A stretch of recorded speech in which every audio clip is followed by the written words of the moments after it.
ensuring the implementation of LDM still gearing up. Welcome all of you to the Division Online Orientation on the implementation of Learning Delivery Modalities Course 2 for instructional coaches and teachers under the Basic Education Learning Continuity Plan. Let us sing our national anthem, and after, let us involve and completely surrender our entire self to the Lord by a prayer through an audio-visual presentation.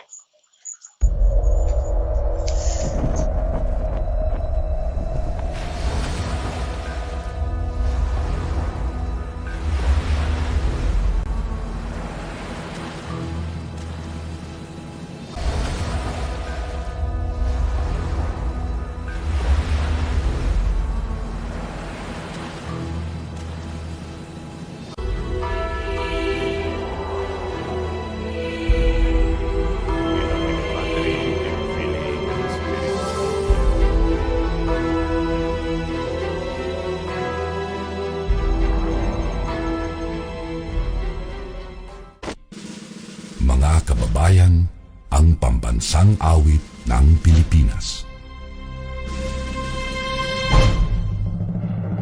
Kayang mag-ibig, kailas na sinakanan, alam ng puso, sa titik mo'y buhay. Upang hinirang, kuya ka ng mag-ibig, sa manlulupin, di ka pasisigil, sa nagagang tutok sa simoy at sa langit ang bangaw, ay hinatang tulang awit sa pagkayang minamahal. Ang isang lang matawad mo'y tagumpay na nagtitindig, makituwin at araw niya kailan pamay magtitindig. Luman ang araw ng walhaging pagsinta, mo'y langit sa piling mo. Ang inigaya ng kartay mga amin, at mamatay ng dahil sa'yo.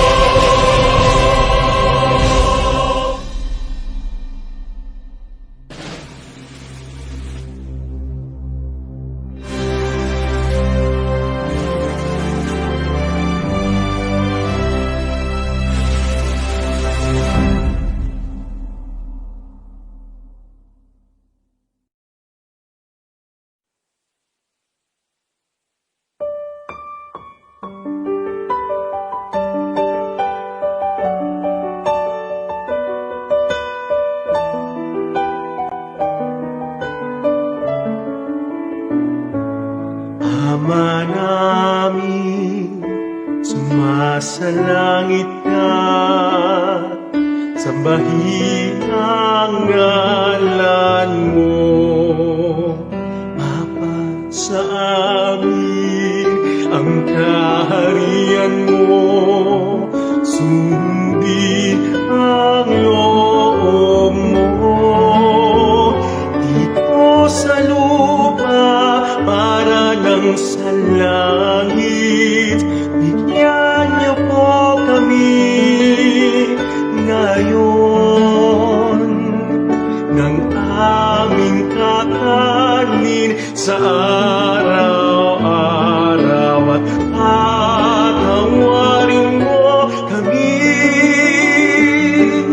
sa aming mga sala.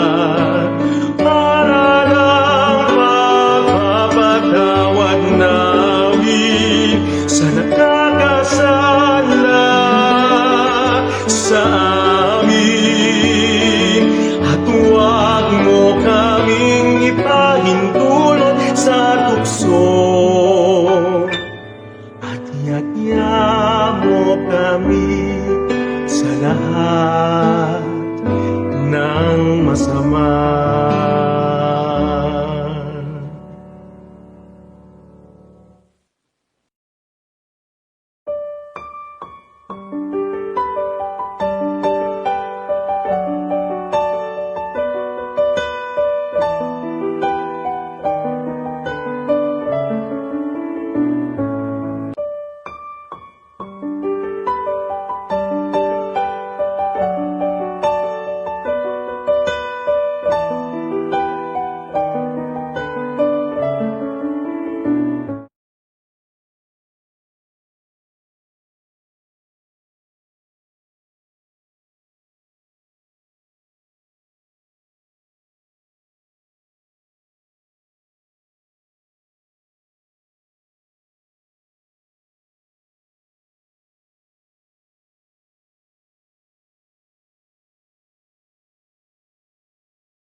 We have from Bagong Sikat Elementary School, headed by Ma'am Jocelyn R. de Guzman. From Bantug Elementary School, headed by Ma'am Rowena D. Ordonez.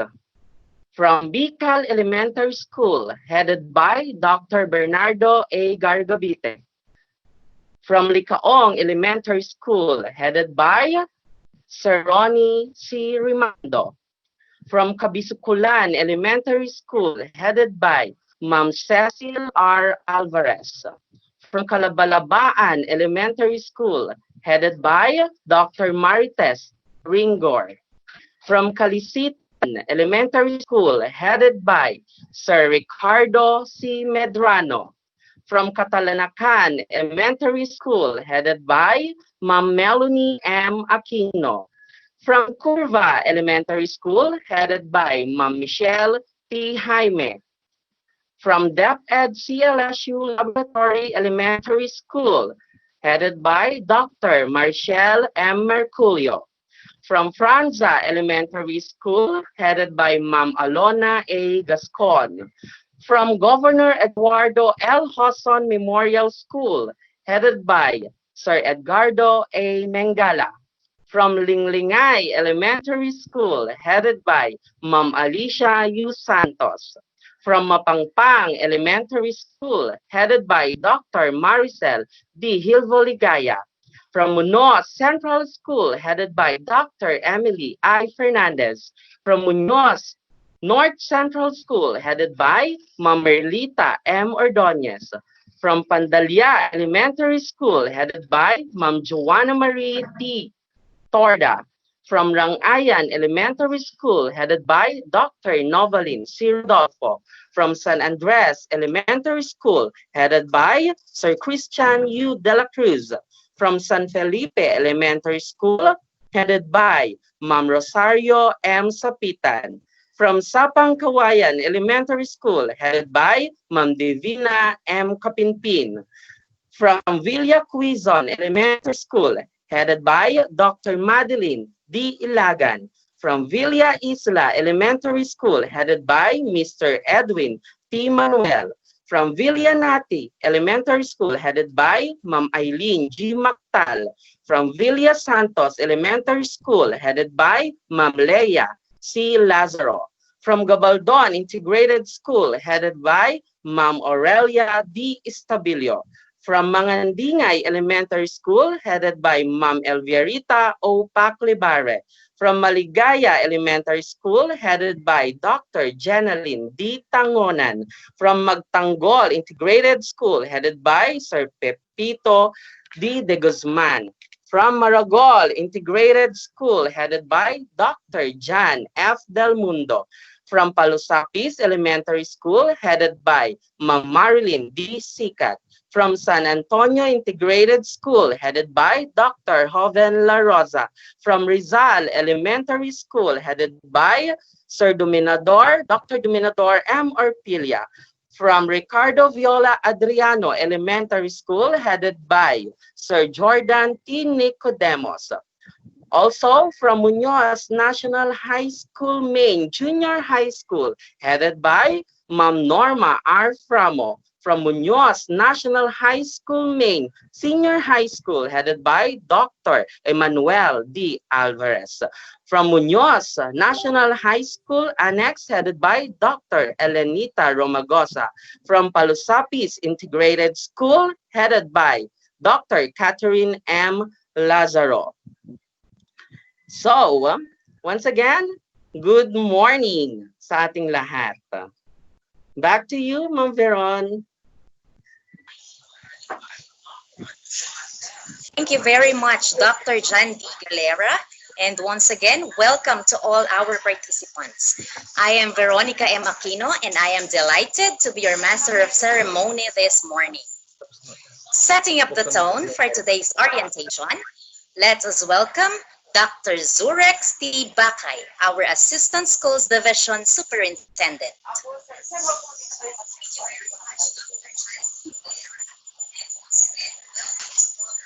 Good morning. Good morning. Thank you, Ma'am Veronica.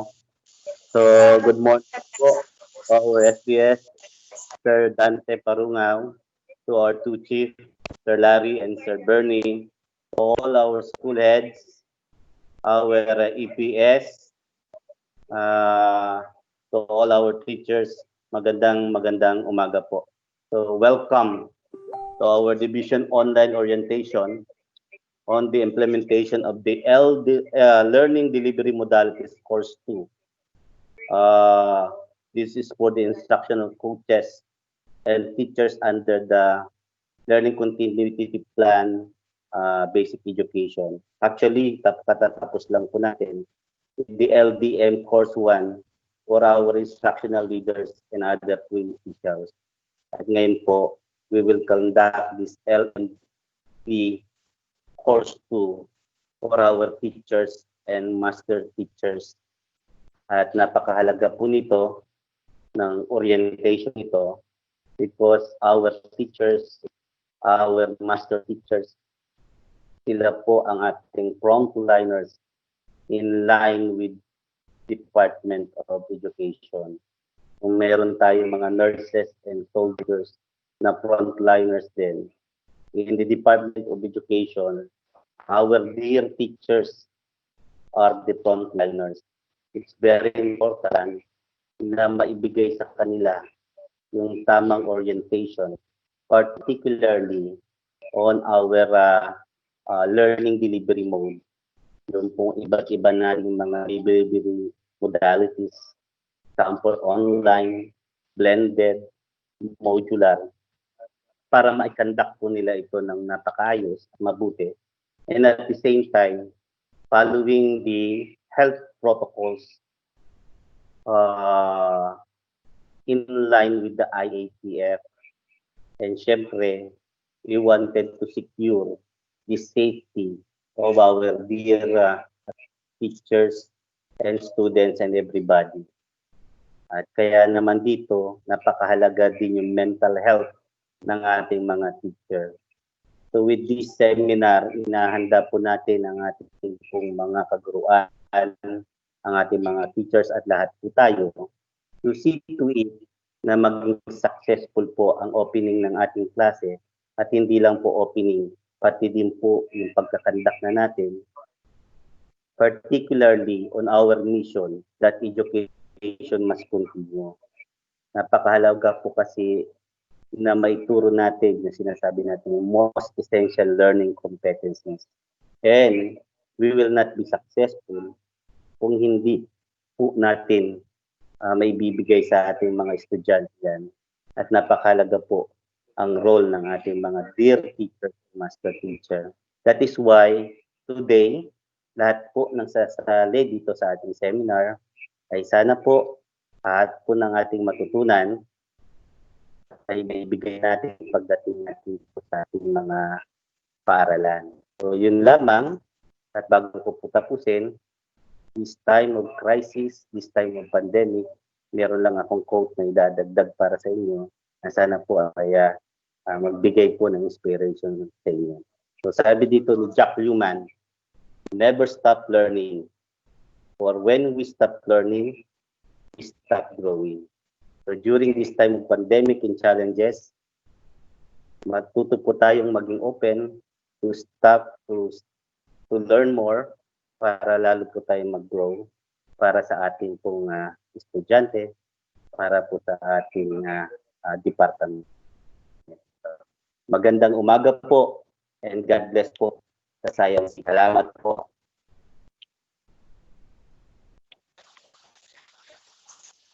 Thank you very much, Sir Surix. That means a lot to us. To suffice the call of the orientation, let us welcome our CID Chief, Dr. Larry D. Espiritu.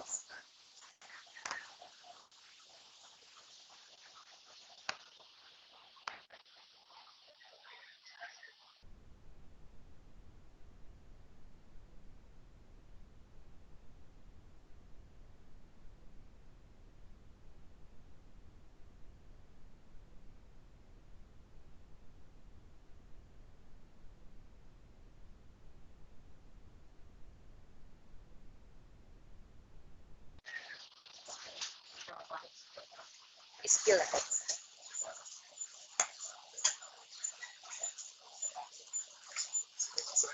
While waiting for Dr. Larry, we just like to remind our participants, and before we move further and go on with the orientation proper, please stay tuned and listen carefully so you will be guided with what will you be doing. We will announce also the time frame and the group where you belong. So please stay tuned and listen carefully. Thank you very much.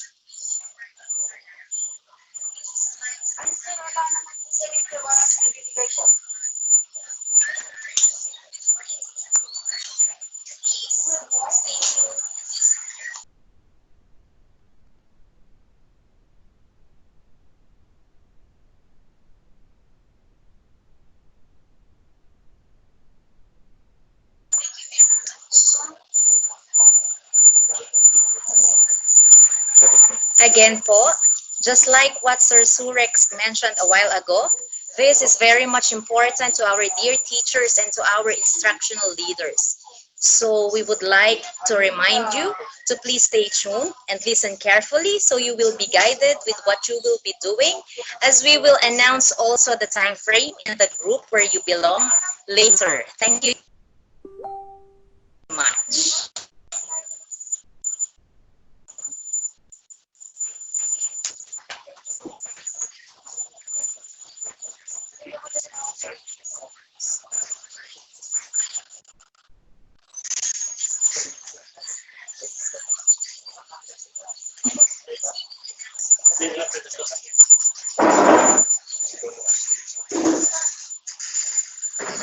So now let us move further and go on with the overview and module 1 to be facilitated by Sir William Balala, HT1 of MNHS Annex. Sir William.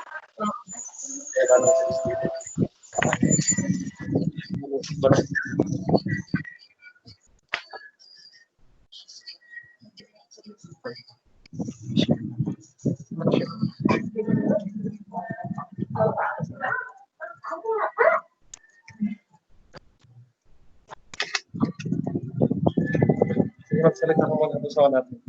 Di ba labas yung patay mo muna.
Muli, magandang umaga po at still live pa rin po tayo dito sa Muñoz National High School, Maine, para sa ating Division Online Orientation and Implementation of Learning Delivery Modalities or LDM2 for instructional coaches and teachers under the Basic Education Continuity Plan or the PELCP. Yan. Para po sa ating course overview, the first COVID-19 case was recorded in March this year. The country was placed under a state of national emergency. Kung kaya ang atin pong bansa ay nag-undergo po ng national emergency at ngayon po ay nasa new normal na po tayo kung saan lahat po ng gawain ng mga tao ay nagbago po. So sa larangan po ng edukasyon, syempre kailangan din po nating magbago para maihatid ang dekalidad na edukasyon para sa ating mga mag-aaral.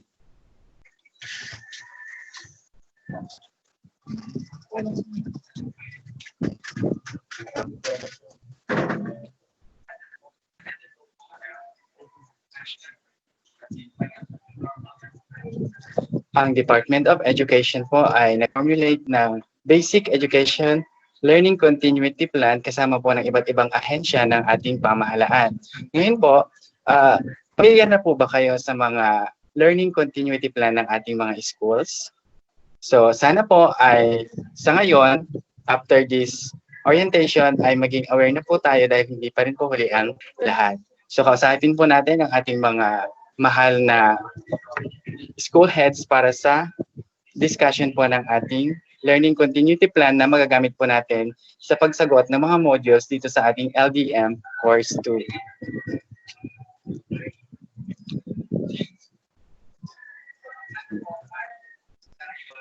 Okay.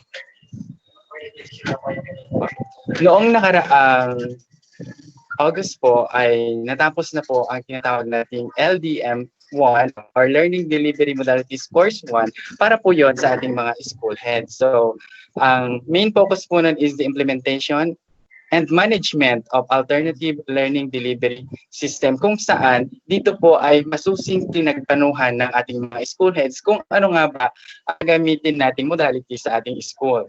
At ngayon nga po ay dumating na ang ating LDM2 para naman po ito sa ating mga mahal na guro, and this is intended for the instructional implementations po. Okay, next. Okay po, dito po sa figure 1 na ito, nakikita po natin kung paano po pinag-isipang mabuti ng DepEd at ng NEAP or National Educators Academy of the Philippines kung paano nila may isasagawa ang module course na ito para sa ating mga guro. So mula Good po morning, sa everyone. professional Pursuant development, to Regional Memorandum priorities ng Number DepEd under 237, the Series DepEd 2020, Memo number 50 the series of Curriculum 2020, Implementation Division sinamahan po spearheads ito the ng conduct of this COVID-19 online response orientation na makikita on natin the sa ating implementation LCT. of So learning pinagsama po delivery yun. modalities And course then, 2. makikita po natin dito yung LCP courses programs na isa po, which is intended for supervisors and school heads na may objectives to improve readiness for remote, multimodal learning delivery, informed decision making in choosing appropriate learning delivery modality. At yung isa po ngayon is the LDM2, which is the regular professional development program or courses, which is intended to improve pedagogical content, knowledge, and assessment para sa mga guro. Pag pinagsama po natin yun, ay makakamit natin ang quality instructional delivery in the new normal. At yun po ay nakapaloob sa programa ng DepEd na tinatawag under natin the na Basic Sulong Education Learning Edu-Kalidad. Continuity Plan. The basis of this activity is the Division Memorandum Number 155 Series 2020.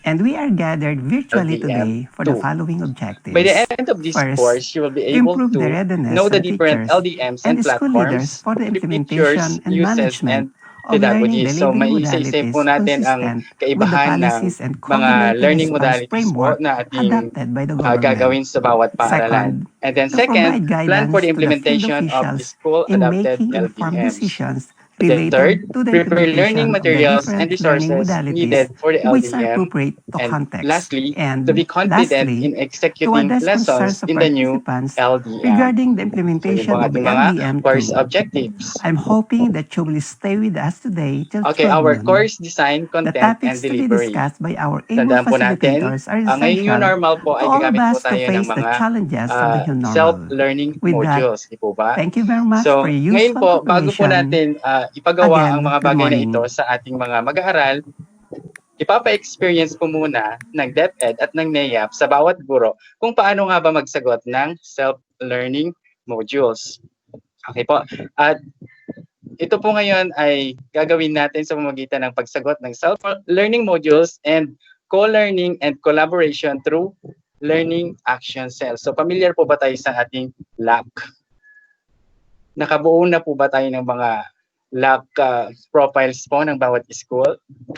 Sa tingin ko po ay nakabuo na sapagkat during the LDM1 ay nakapag-submit na po ang ating mga school heads ng LAC profiles ng bawat schools. Dito po sa ating LDM2 ay siyempre po hindi pinapayagan ang face-to-face pa rin po. So magkakaroon po tayo dito ng virtual LAC sessions po sa inyong magiging mga LAC groups or members po. Okay, so narito po ang mga pangalan ng modules and titles and suggested durations po ng pagsasagot natin. So module 1 po is the course orientation na mamaya po i-discuss ko. Ang suggested duration po nito is 4 hours or kalahating araw po. And then for module 2, the most essential learning competencies po is about 3 hours lang po yun. And then module 3A, lesson design and assessment in modalities, 18 to 24 hours, about 3 hours po. And module 3B, learning resources, about sa ano po ito, mga LRMDS po natin, yung mga resources po din, that is 4 hours. Module 4, planning for continuing professional development and LAC planning na kasama po ng ating IPCRF, that's about 2 hours lang po. And meron po tayong part 2, which is the practicum LDM implementation and portfolio building na gagawin nyo po mula September ngayong buwan na ito po hanggang sa December 2020. Okay po. So after nyo pong magawa po lahat ng portfolio nito ay magsasubmit po kayo and then i-evaluate po ng ating mga LAC coaches. Okay, paano po ang paraan ng pag-submit natin ng ating e-portfolio or yung mga na-consolidate po nating mga sagot sa inyong mga modules? So gumawa po ang ating team or LDM Team 2 ng Division of Science City of Muñoz ng drive na i-share po namin later. Pagbukas niyo po doon sa drive na yon, matatagpuan niyo po ang folders ng secondary schools and elementary schools. Halimbawa po ay ito. Sa LDM course 2 ng elementary, meron pong 7 grupo ng ating mga master teachers. So sila po yung mga naka-assign sa inyo na mag-evaluate. Kasama po ang ating mga mahal na school heads sa pag-monitor po nito. So 7 grupo po ang lahat ng elementary. Kapag kayo po ay nakahalo sa integrated schools, dito rin po kayo sa, kung elementary po kayo, dito po sa folder na ito ang inyong i-open. At para naman po sa secondary schools, meron po tayong 3 grupo. Isa po yung grupo ko, William Balala Group, Ma'am Imelda Sirot Group, and Ma'am Pilarma Urbanos Group. 3 po yon. Pag in-open niyo po yung mga yan, lalabas po doon ang folders ng inyong school. Then next po, example po sa kay Ma'am Imelda Sirot Group po, pag click po natin ang MNHS Annex na folder, lalabas po dapat yung individual names ng inyong mga teachers po. So bawat teacher po ay may kanya-kanyang folder po. So gagawan niyo po ng folder ang inyong mga teachers. And then pag click niyo po ang folder ng teacher, lalabas po dapat doon and gagawa po kayo ng mga folders ng bawat modules. Modules 1, 2, 3A, 3B, Module 4 at Module 5. Diyan po namin i-check ang inyong mga submitted e-portfolios at saka yung mga sasagutan niyo po from time to time. Magkakaroon po tayo ng time limit po or cut-off tuwing alas 5 po ng hapon ay magka-cut na po tayo para mabigyan naman po ng panahon para ma-check po namin ang inyong mga sinagutang modules. At para po sa assignment to be monitored ng bawat block coach, tinatawag ko po si Sir John Galera muli para po ihayag ang aming mga schools na imo-monitor. Sir John, please.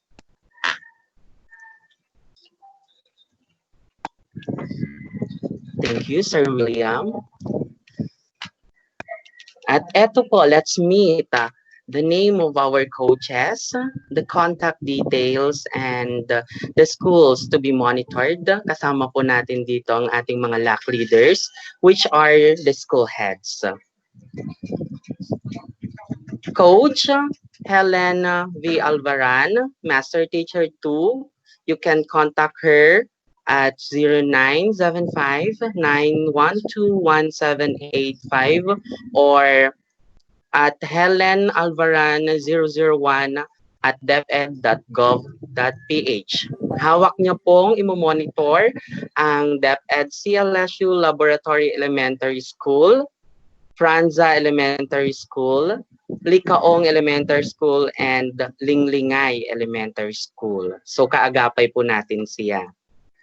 Next coach is Ma'am Veronica, Dr. Veronica M. Aquino, Master Teacher 1. You can contact her at 0926-5631-521 or at veronicaaqino@deped.gov.ph. Hawak niya po ang Muñoz Central School, Ricardo Viola Elementary School. Also, we have Sir William N. Balala, HT1. You can contact him at 0906-7866-989 or at williambalala@deped.gov.ph. Hawak niya po ang Muñoz National High School Main Junior High School at Gabaldon Integrated School. Also, our LAC leader, Ma'am Rosemary N. Busanya, Master Teacher 2. Contact details at 0999-3626-478 or at rosemary.busanya001@deped.gov.ph. Hawak po ni Madam ang Mangandingay Elementary School, Kalisitan Elementary School, Pandalya Elementary School, San Andres Elementary School, San Antonio Integrated School, and Villanati Elementary School. Next, we have Ma'am LVG Corpus, Master Teacher 1. You can contact her at 0966-1478-070 or at lv.corpus@deped.gov.ph.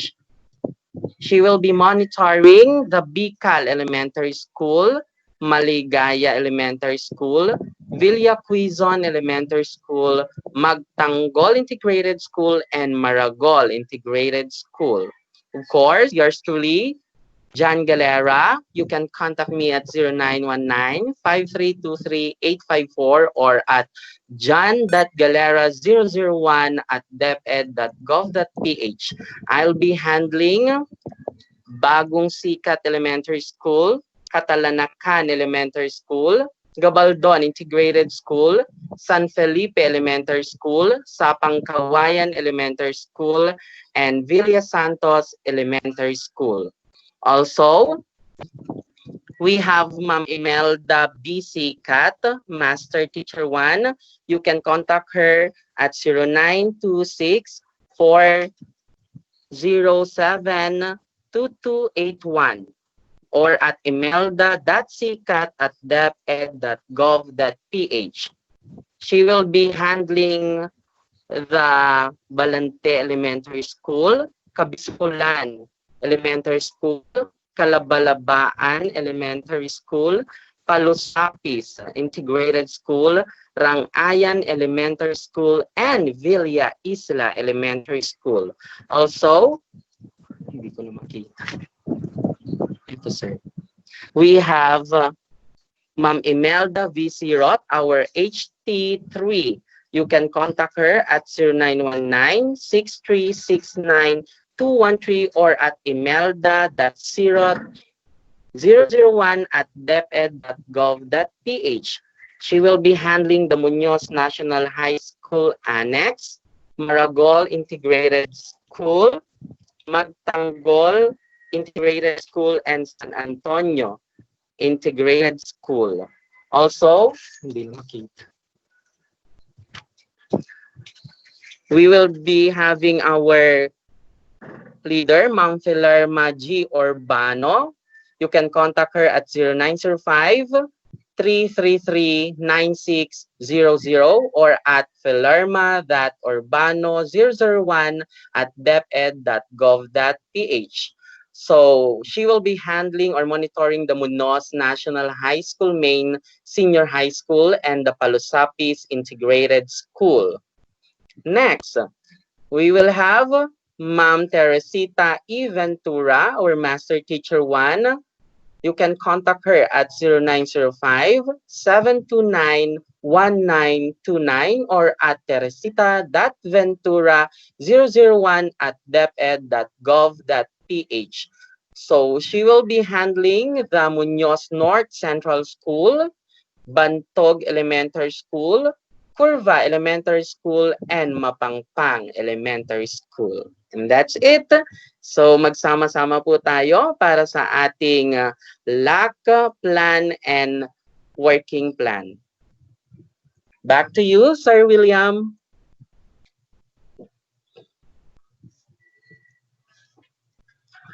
Maraming salamat, Sir Jan. And for the schedule of LDM2 activities, narito po.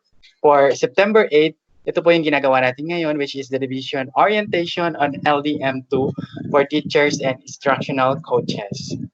September 10 po, 2020 ay inaasahan na magkakaroon po ang bawat school ng kanilang school planning and lab profiling. For September 11, kailangan po ay nagawa nyo na po ang Module 1. And then September 14, next Monday, Module 2 po. September 15 to 16, kailangan ma-accomplish nyo na po ang Module 3A. And September 17, Module 3B. September 18, Module 4. And September 21, Module 5. And this is the online submission of your portfolio. Next po is about the course assessment and certification. Katulad po ng ibang trainings, makakatanggap din po kayo ng mga certificate of participation. Kaya lang po, ito po ay talagang legit kasi galing po ng DepEd and with the cooperation of NEAP Regional Office. Ngayon, paano naman po namin kayo i-evaluate about your portfolio kasama po ng ating mga school heads? So gagamit po tayo ng rubrics. So narito po ang ating rubrics. Excellent, 5 points. Very satisfactory, 4 points. Satisfactory, 3 points. Marginal, 2 points. And unsatisfactory, magkakaroon po kayo ng 1 point. So ano bang ini-aim natin? Siyempre po, excellent. Dapat po maka 5 points po tayo. And here are the criteria for judging your portfolios. Demonstration of progress of the LDM implementation, that's 30%, pinakamalaki po siya. And then quality of reflection, that is 25%. Demonstration of professional standards, 20%. Language and overall presentation of the output, 15%. Organization of portfolio, 5%, and timeliness, 5%, a total of 100%. So, dyan po namin kukunin ang inyong grade for your portfolio.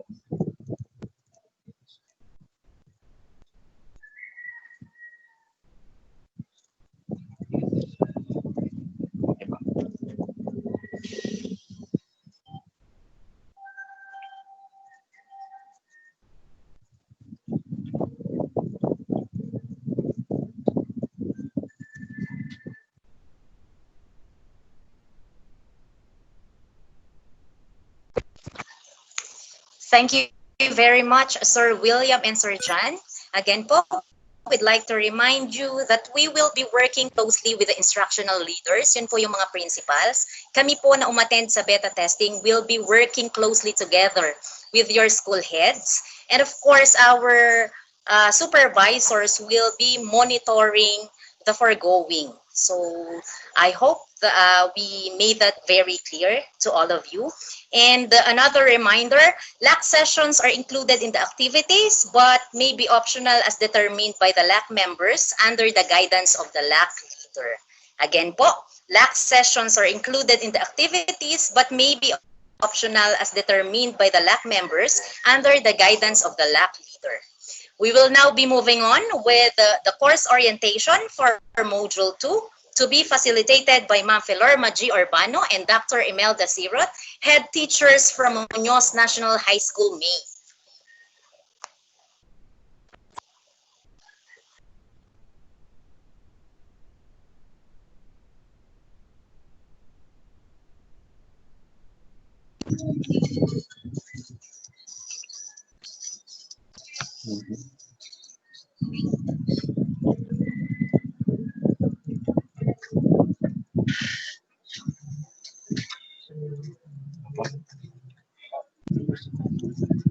Okay po, para po sa walkthrough ng ating Module 1. Module 1 po muna pala. Ako po yon ulit.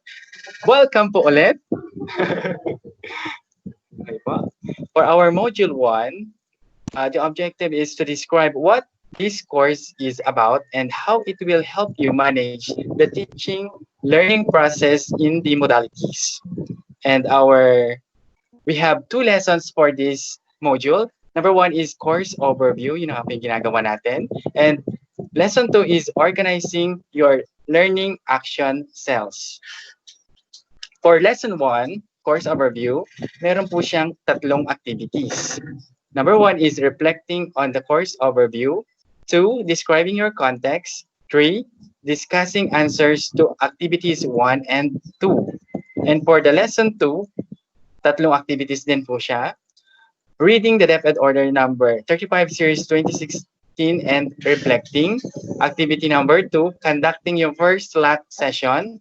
Activity number 3, taking note of your LAC group. Expected output po ay, sabi po dito, no outputs for submission. Pero, kailangan po nating mabuo yung inyong LAC profile, kaya magkasabit po tayo ng LAC profile po.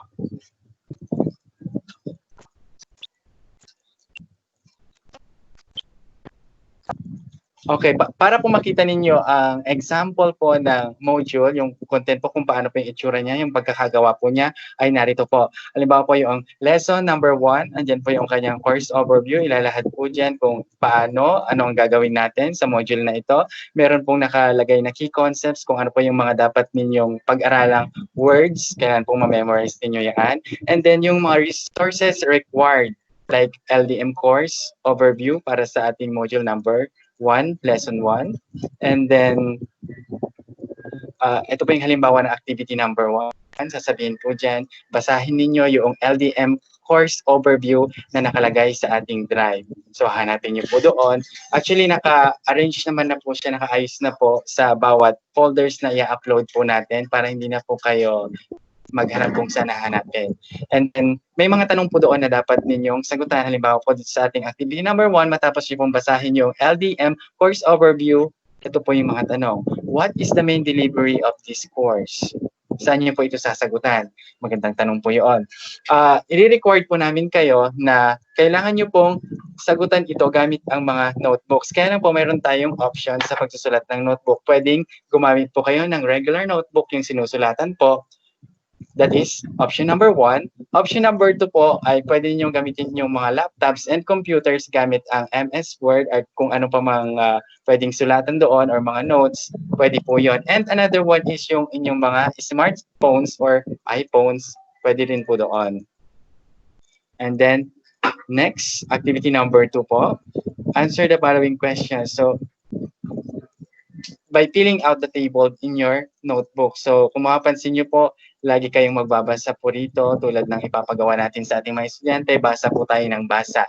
And then, sagot po kayo ng sagot At dahil yun po ang ating mga kailangan sa ating portfolio. Halimbawa po, magbibigay po dito ng table. Ayan po, kokopyahin niyo po ang table na yan. Then ilalagay niyo po sa inyong mga notebooks. Tapos sasagutan po. And then, ito naman po yung halimbawa ng lesson 2 sa ating module 1, which is the organizing your learning action cell. Dito po sa lesson na ito ay bubuo po ang school ng kanilang mga lab groups. Po. At ipapakita ko po dito ngayon ang isa sa mga importanteng bagay na dapat ninyong malaman. Ano nga ba ang itsura ng mga forms na ito? Number 1 is ito pong lab profile. So, kailangan po ay masagutan niyo po muna lahat ito bago po tayo magsimula sa ating mga LAC sessions. Okay, ang LAC Form 1 or LAC profile, this form should be accomplished by the LAC facilitator and its members at the first LAC session. So, dapat nga po mabuo na po ito kaagad. Ano po ang nakapaloob sa form na ito? Yung region po natin, region 3, LAC ID. Yung LAC ID system po natin ay ibibigay din po mamaya ni Ma'am Mega kung paano po ang ating numbering system kasi po nakalagay dito, name or number sa pagkasamahin. For example po natin dito is the SM or the Science City of Muñoz 001. Ito po yung LAC ID yung pinakaunang LAC session po. So, kung school-based po siguro po ay Muñoz National High School men, edi pwede po yung MNHS men dash 001, ganun po. And then, number of LAC members, kung ilan po kayong lahat, 11 halimbawa po. And then, name of LAC facilitator, example po dito si Ma'am Mega po noon. Then, yung designation po niya. And then, dito na po kasunod yung mga details about LAC members po. Name, yung kanyang sex, male or female, the designation, and the school na lang po kasi division-wide naman po ito. And then the contact details po, yung phone number nyo po, and then yung email address nyo po ay, sana po ang gamitin natin ay yung DepEd account po natin. And then para po naman po sa prepared contact mode, saan po ba kayo mas laging available? Phone or Facebook? Ako po sa Facebook. So, din ilalagay niyo po doon. Then, next is form number 2 or LAC Facilitator Information Sheet. This form naman po should be accomplished by designated LAC Facilitator on or before the first LAC session. So, ito po ay lahat tungkol sa ating magiging LAC Facilitator po. Then, next is the LAC Form 3 or LAC Session Report. This form should be accomplished by the LAC Facilitator at the end of every LAC session. So, si LAC Form 3 po or Form 3 ay, ang gagawa lamang po nito ay si LAC Facilitator po. So, nakapaloob na po sa ating drive ang form na ito. Aralin na lang po natin. Meron siyang Part A at Part B. Sasagutan niyo lang naman po, i-check niyo kung strongly disagree, neutral, agree, or strongly agree. And then, sa Part B po niya ay may mga tanong po doon. What is the best part of the session? Ganun po. Then, next form po is form number 4, LAC Engagement Report. So, di po ba yung LAC Form 3 ay gagawin ni LAC Facilitator? Ngayon, si members naman po, ang gagawin niya is, ito na nga po si LAC Form 4. Ititikal nyo lang din po dito, ititik nyo lang po yung strongly disagree, neutral, agree, or strongly agree. And then, sa part B po niya ay meron din po kayong mga sasagutan. I need further clarification and kung ano pa man po from the following topics na nabanggit sa ating LAC session. Ayun po. At dyan po nagtatapos ang ating overview or walkthrough sa module number 1. Ngayon po, muli ay ipapasa ko na po ang corona ganun po, sa ating mga susunod na tagapagsalita about module 2. Once again, please welcome Ma'am Imelda Sirot from Muñoz National High School Main and Ma'am Pilarma Urbano, parehas po silang Head Teacher 3. Ma'am, come on.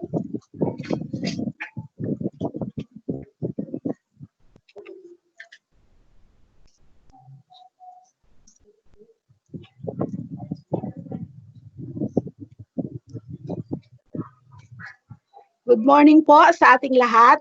Welcome po sa ating division orientation on Learning Delivery Modality Course 2 for Teachers, Module 2. For this module, the objectives are the following. Number 1, explain the background and development of the most essential learning competencies. Number 2, unpack the most essential learning competencies. And number 3, combine related competencies into learning objectives. Para naman po sa ating content, para po sa lesson 1, we have the background, the rationale, and development of most essential learning competencies. And then sa ating pong lesson 2, unpacking and combining MELCs into learning objectives. Ang suggested po na oras para po sa ating LAC session, para po sa ating module 2 ay 3 hours. Pero depende din po ito sa inyo. Okay po. Then,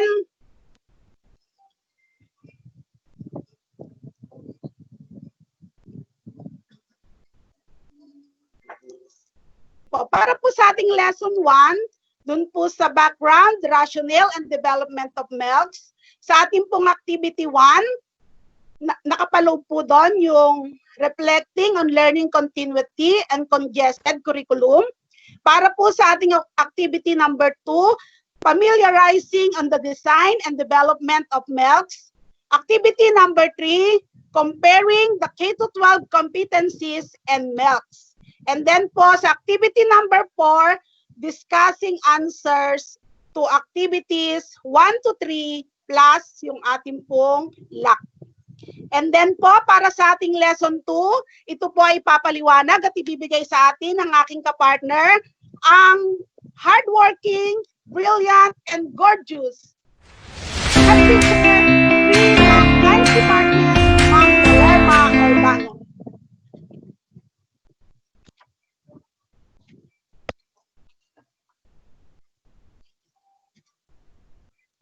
Thank you very much, Ma'am Imelda. Na-flatter naman ako sa iyong mga papuri. Salamat.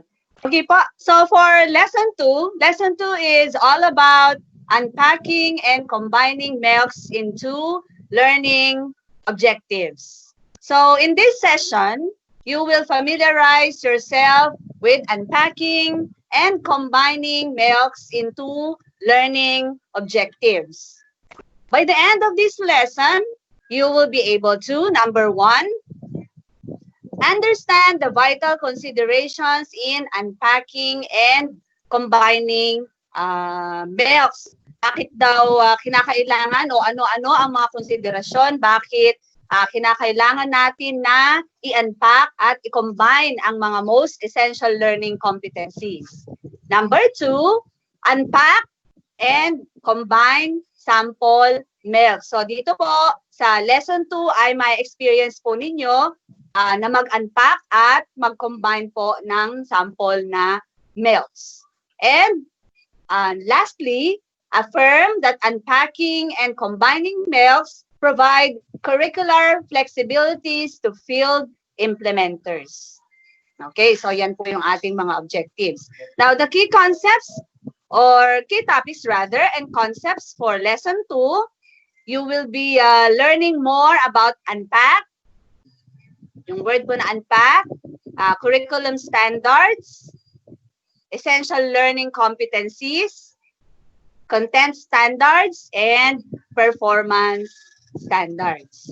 At ano naman po yung mga resources na kinakailangan po ninyo? Una, yung reading material po ng about unpacking and combining the MELCs. Ipo-provide po yan sa inyo, yung babasahin po na yan kapag sinend na po sa inyo ang mga soft copies po para sa LDM 2 po na ito.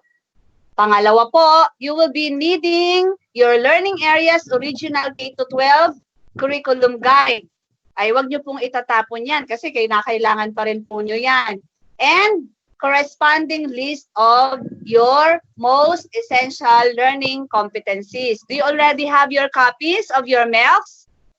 Meron na po ba? Yan po ay nakalagay sa DepEd Order number 12, Series 2020. O kasama din naman po yan na ibibigay po sa inyo. And of course, you will be needing your study notebook. Okay, so 3 resources are required. Now for lesson 2, there are 3 activities. Okay, this is activity 1. You need to read Unpacking and Combining the Milks. So yung reading material po na yan is provided for you. Babasahin po ninyo muna before magsagot ng activity 1. And after reading the document, provide a brief and concise response to the following guide questions at ilalagay nyo po yung inyong mga sagot sa study notebook po ninyo. Ito po yung mga tanong. Number 1, what is the importance of unpacking and combining the milks? Number 2, what considerations must be taken in unpacking and combining the milks? Ipaliwanag daw po bawat isa. Explain each. And number 3, do all the milks need to be unpacked or combined? Why or why not? Okay, so lahat po ng sagot nyo dyan ay ilalagay sa study notebook. Now, for activity 2, this is where you are going to meet and have your lock session. Because number 1, sabi po dito, form a group of 4 members within your lock. Pero depende po yan sa inyong school. Maximum of 15, di po ba, Sir William? In each lock group. Okay. Preferably with fellow teachers in your respective learning area. Okay, so after po na ma-form po ninyo yung mga groups po ninyo, meron na po kayong mga sagot. Number 2, pag-aaralan nyo po yung inyong curriculum guide, yung luma, yung pinakahuling ginamit nyo po last time. And yung bago na po na list based on DepEd Order number 12 series of 2020. And choose MELFs in the first quarter and unpack this into learning objectives. Okay, so dito po mag-a-unpack po kayo ng mga napili po ninyong MELFs sa first quarter para maging learning objectives. Now, after that, number 3, yung team po ninyo or each team will present their unpacked learning objectives. So magkakaroon po kayo ng sharing, discussion, and processing will follow each presentation. Suggestions and insights from each group will be considered in enhancing the learning objectives. So kapag nakapag-present na po ang bawat grupo ng kanilang mga unpacked MELFs into learning objectives, you will share your thoughts and insights para ma-enhance po yung mga learning objectives na napili po ninyo. Now, repeat the above process, but instead of unpacking, this time each team will now combine at least 2 MELFs of their choice. Group deliberation will be observed in order to arrive at a consensus. Just discuss and jot down the synthesis of the presentation in your study notebook.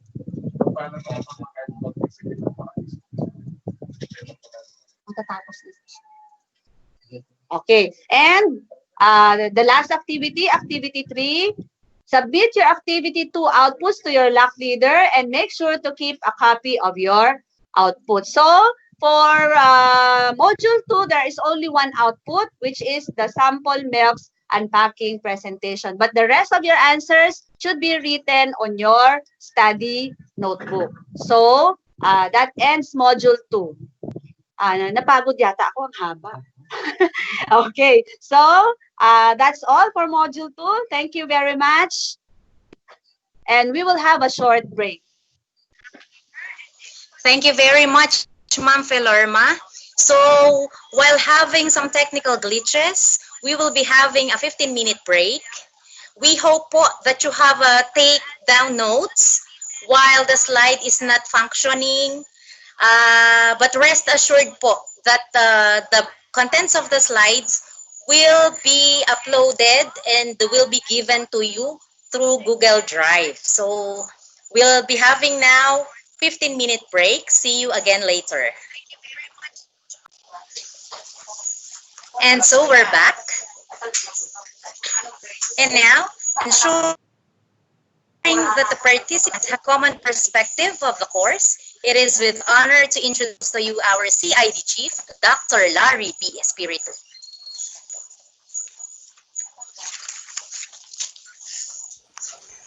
Good morning, everyone. Pursuant to Regional Memorandum Number 37, Series 2020, the Curriculum Implementation Division spearheads the conduct of this online orientation on the implementation of Learning Delivery Modalities Course 2 for instructional coaches and teachers under the Basic Education Learning Continuity Plan. The basis of this activity is the Division Memorandum Number 155, Series 2020. And we are gathered virtually today for the following objectives. First, to improve the readiness of teachers and school leaders for the implementation and management of learning delivery modalities consistent with the policies and COVID-19 response framework adopted by the government. Second, to provide guidance to the field officials in making informed decisions related to the implementation of the different learning modalities which are appropriate to context. And lastly, to address concerns of participants regarding the implementation of LDM2. I'm hoping that you will stay with us today till 12 noon. The topics to be discussed by our able facilitators are essential to all of us to face the challenges of the new normal. With that, thank you very much for your useful cooperation. Again, good morning.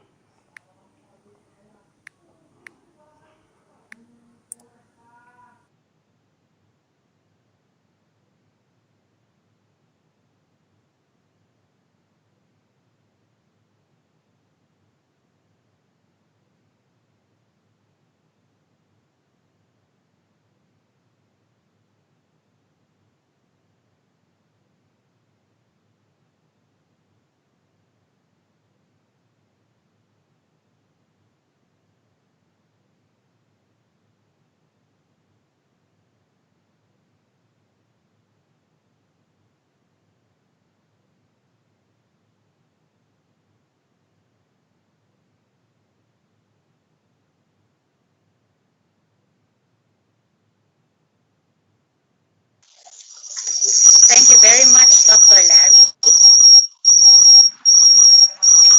So we will now be moving on with the walkthrough for Module 3A, which is entitled Designing Instruction in the Different Learning Delivery Modality. Again, let us wait for the slide share. Please, Sir William.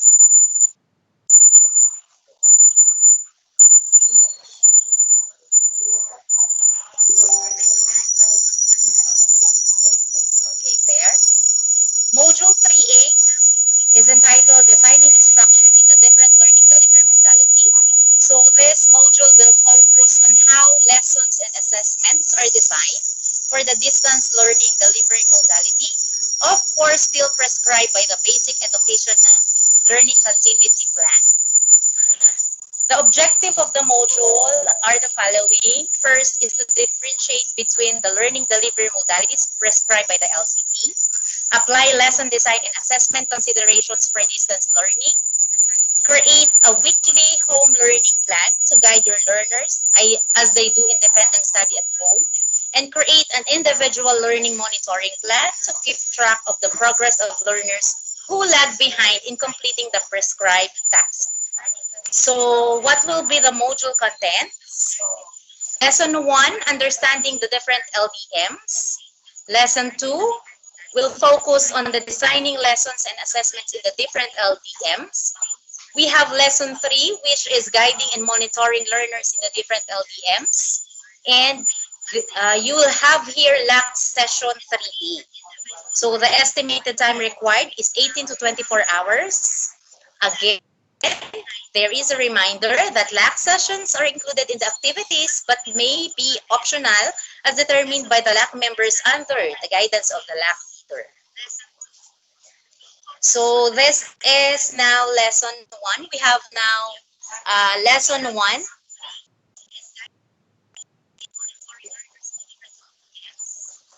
Understanding the different LDM. So for activity 1, we have defining the modalities prescribed in the LCP.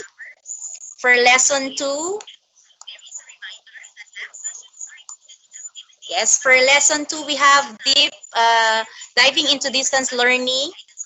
And then activity 3 will be ranking the types of distance learning. And then activity 4, we have identifying targeted interventions for learners with special concerns. So what will be the resources required? You will find in the drive guidance on distance learning. You'll have there also non-negotiable minimum requirements for distance learning matrix, supplementary handouts on blended learning delivery modalities. You will see also lesson 1, activity 1 answer key, lesson 1, activity 1 answer key 2. Okay, so let us discuss activity 1 in here. You'll have a quick check of your knowledge in the 4 modalities, and after you will be verifying that in lesson 1 answer key. And of course, that is to see how well you did. And then you have to answer questions that concerns learning delivery modalities. That is for lesson activity 1, I should say. So let us now move on to activity 2. In activity 2, you have to read documents on guidance on distance learning and non-negotiable minimum requirements. And as you go through the readings, you have to complete the learning matrix. You will be sharing that with the members of your LAC group in your LAC session. And of course, your goal will be to share understanding with your peers on the different delivery modalities. Next, we have activity 3, wherein you will rank the learning delivery modality from easiest to hardest to implement. And then you have to give reasons for that. Of course, all your learnings and all your thoughts should be reflected in your study notebook. Next, we have activity 4. This one is assuring the possible measures that you will be taken with the different learner group. So you have to complete the table by filling out with your targeted intervention for the different learning group. For example, learners with parents or household member who can guide and support their learning at home, and other learner groups. After that, you have completed lesson 1 for module 3A. So we will now be proceeding to designing lessons and assessment in the different LDMs. What will be the key topics for this? We have formative assessment, learning materials, learning tasks, lesson design components, portfolios, and summative assessments. What will be the resources required?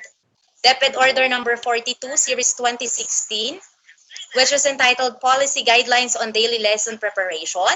You'll also have in the drive DepEd Order number 8, Series 2015 on Policy Guidelines on Classroom Assessment. Another resource is Principles of Instruction. And then we also have Designing Lessons in DL, Lesson 2, Activity 1, Answer Key, Lesson 2, Activity 2, Answer Key, Lesson 2, Activity 3, Answer Key. You'll also have Lesson 2, Activity 5, Answer Key, and Lesson 2, Activity 7, Answer Key. And of course, all your thoughts and learning should be reflected in your study notebook. For Activity 1 of that, you have to read DepEd Order number 42 and reflect with the following questions. What is lesson designing or lesson planning? What is lesson designing important? What are the three elements or components of a well-designed lesson?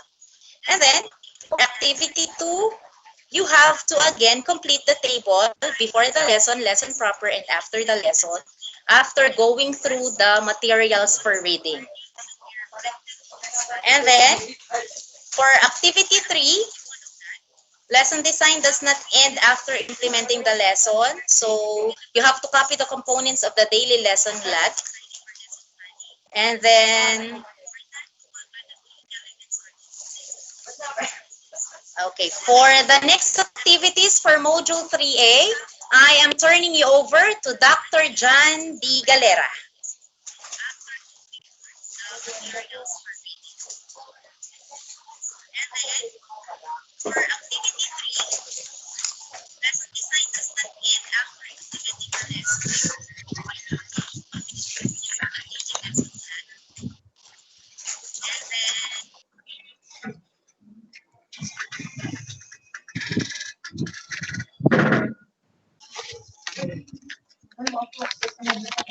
All right.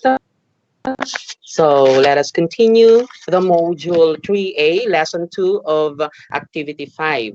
So it is focuses on the assessment in different learning delivery modalities. So we should based on the DepEd Order number 8 series of 2015, which is entitled Policy Guidelines on Classroom Assessment. So we have to indulge on the assessment, know more about assessment. So usually it is the commonly defined as the activity which the teacher shall conducted to measure learners' progress. Assessment is also an evidence of learning outcomes, the tool in measuring knowledge, skills, attitudes, and performance of the learners. So, but for the activity 5, it asks us to identify the similarities and differences between the two assessments, particularly the formative and summative assessment. So we could use the Venn diagram to complete the differences and similarities of it. So that's very easy, activity 5. So let's proceed on the next activity of the lesson 2, still on in module 3, which is adopting the assessment methods in distance learning plus LAC. So in there, we should share some of our methods in assessing distance learning. All right. So for an example given here is that I will a method in assessing distance learning. I will send 3-item quiz via text message before the lesson. Based on the responses, I will take note of the common misconceptions and clarify them to the learners during our online session or via text message. So it is a form of assessment method through learning, distance learning. So that's another one. So the activity asks us to give 5 assessment method and share it during your LAC session with your members. So that's for the activity 6. Next is the activity 7. Activity 7 focuses on the preparation of portfolio and e-portfolio.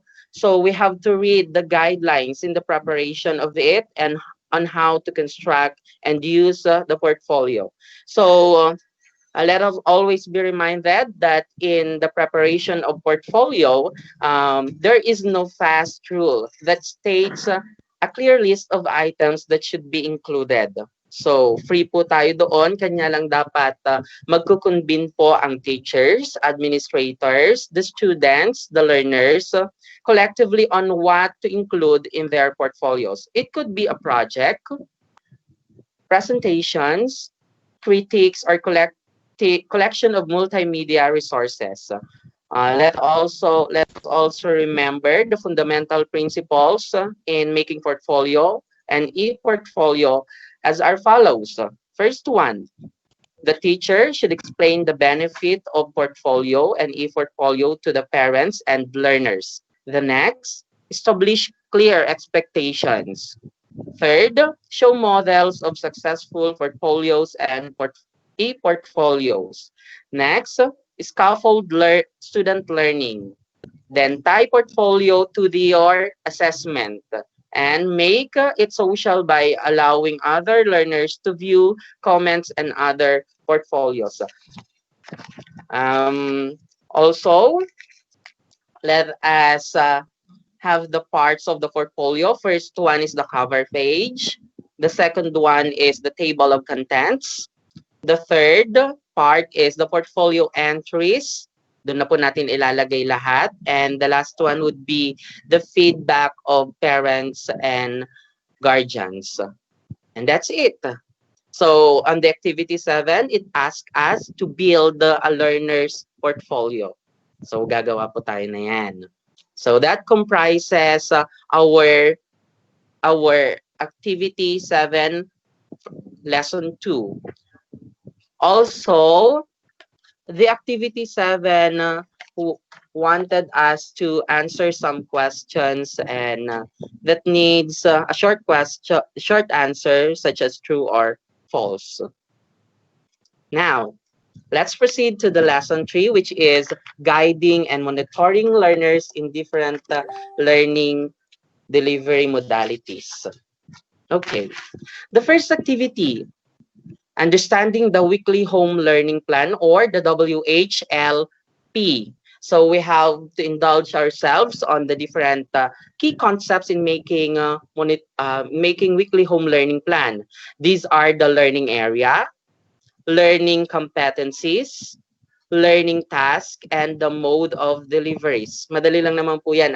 Medyo alam na po natin yan. And the activity 1 is just a check-up quiz for us. All right. So, makikita nyo po yung activity kapag pinasa na po yung mga modules para sa inyo. Next, let's have the lesson 3 activity 2, which is creating a weekly home learning plan plus the lab. So we have to indulge ourselves in making weekly home learning plan. This shall be done religiously, for it is the counterpart of our lesson plan during our face-to-face session po, ano? So in order for us to be familiarized on this, we will be guided by the DepEd Memorandum CI 2020-00162 and the guidelines in the preparation of weekly home learning plan. Andun na po lahat yun. Mababasa na lang po natin.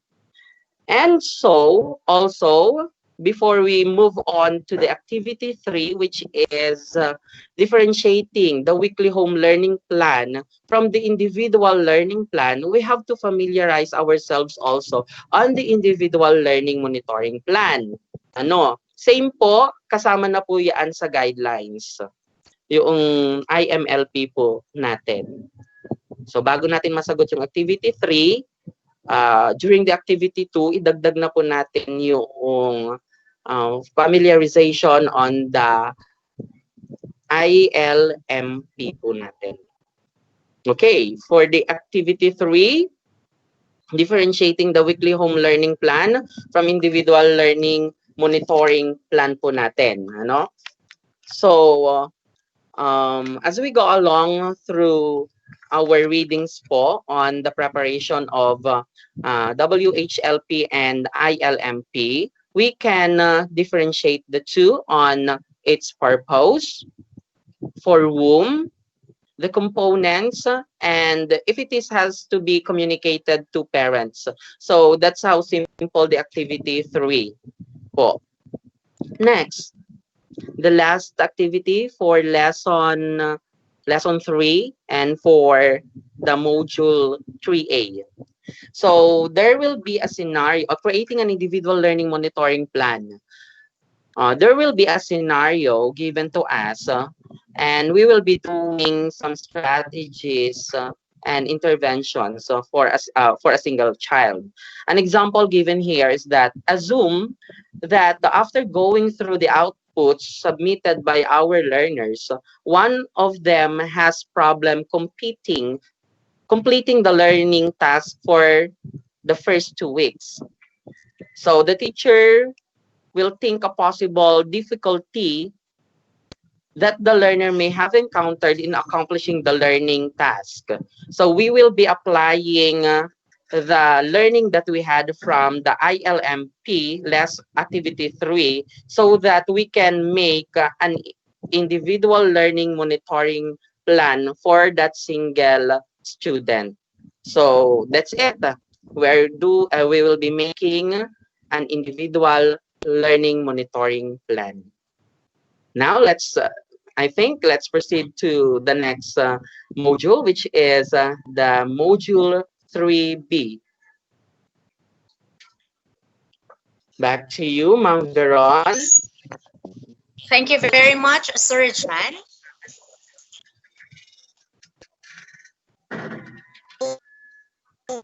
We are hoping po that doing LDM2. So to facilitate the walkthrough for Module 3B, let us welcome Ma'am Teresita Ventura, Master Teacher 1 of San Felipe Elementary School, and Ma'am LV G. Corpus, Master Teacher 1 from DepEd CLSU.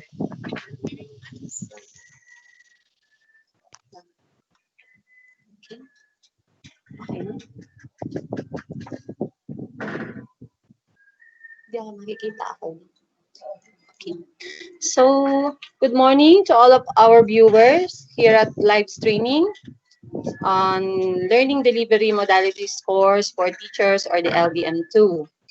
My task for today is to give a walkthrough about Module 3B about learning resources. Now that you are familiar with how a lesson is designed in the modalities, you will also need to gather the learning materials you need to deliver the lesson. This module will help you refresh your knowledge on the different types of resources available for your different LDMs, show how you can access these materials, and introduce a method of rapidly assessing them before use. So for the module objectives, by the end of this module, you will be able to, number 1, associate learning resources with specific learning modalities.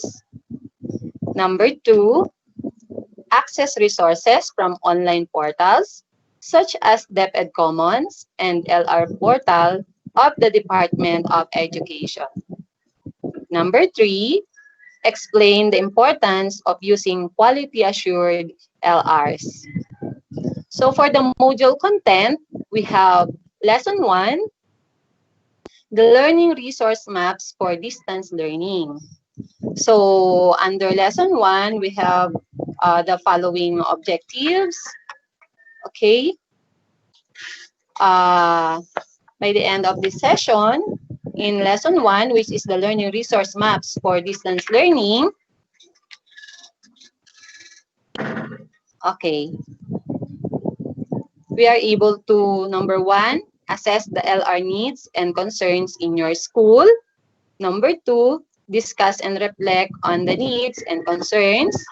And number 3, gather possible solution to resolve these LR needs and concerns. So our key topics here, or the concepts, are the distance learning, learning resources, LR maps, subcategories of DL.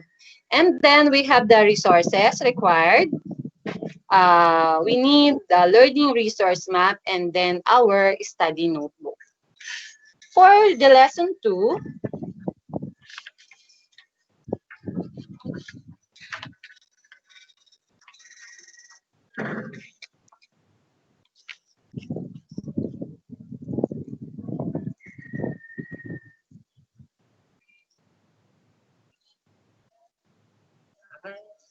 Kasi ito yung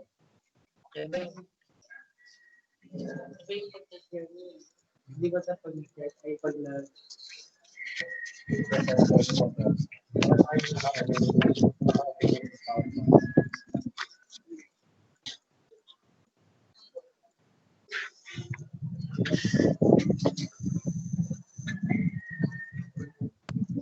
itutuloy ko.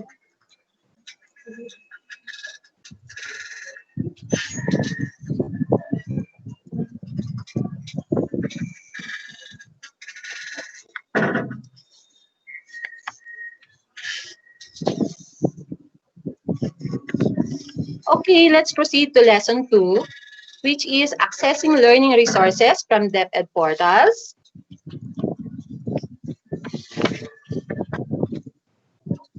Okay, in this lesson, you will be having walked through the LR portals hosted by the Department of Education, namely the Learning Resource Management and Development System, or the LRMDS portal and DepEd Commons. Likewise, you will explore other LR portals online.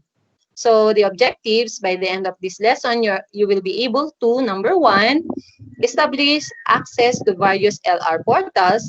Number 2, discuss the challenges in utilizing DepEd sanctioned LR portals such as LRMDS and DepEd Commons. Number 3, determine the support systems available to you as a teacher in the use of LR portals. So our key topics and concepts here, DepEd Commons, Learning Resources, LR Portal, and LRMDS. So the duration of this LAC session is 4 hours. So, depende na lang din po sa atin kung paano po natin siya i-handle. It may be made optional. So,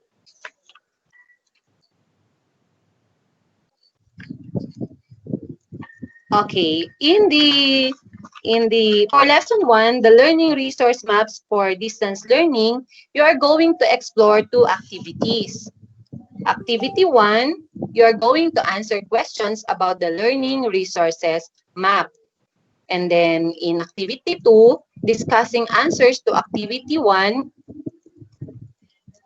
plus our learning action cell. So, tatandaan po natin na self-paced po tayo. Kailangan muna, aralin muna natin yung nasa module, and then we are going to share our answers during our LAC sessions.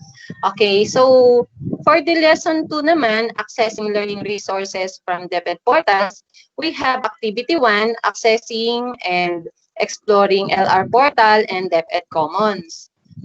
And then sa activity 2, we are going to discuss our answers to activity 1, and then LAC po tayo ulit. So, all the needed readings in accomplishing the activities or the outputs na hinihingi po ay makikita po natin sa folder 3B ng Drive ng mga modules na i-share later. For lesson 1, makikita niyo po doon sa folder ang memorandum number 162, which is entitled Suggested Strategies in Implementing Distance Learning Delivery Modalities for School Year 2020-2021. And then, makikita rin po ninyo dun sa Drive, kapag po ibinigay na sa inyo, yung mismong learning resource map. If you recall, nagkaroon po tayo ng Learners Enrollment Survey Form. So, yung pong learning resource map na yun, siya po yung naging consolidation ng ating ng responses ng ating mga learners.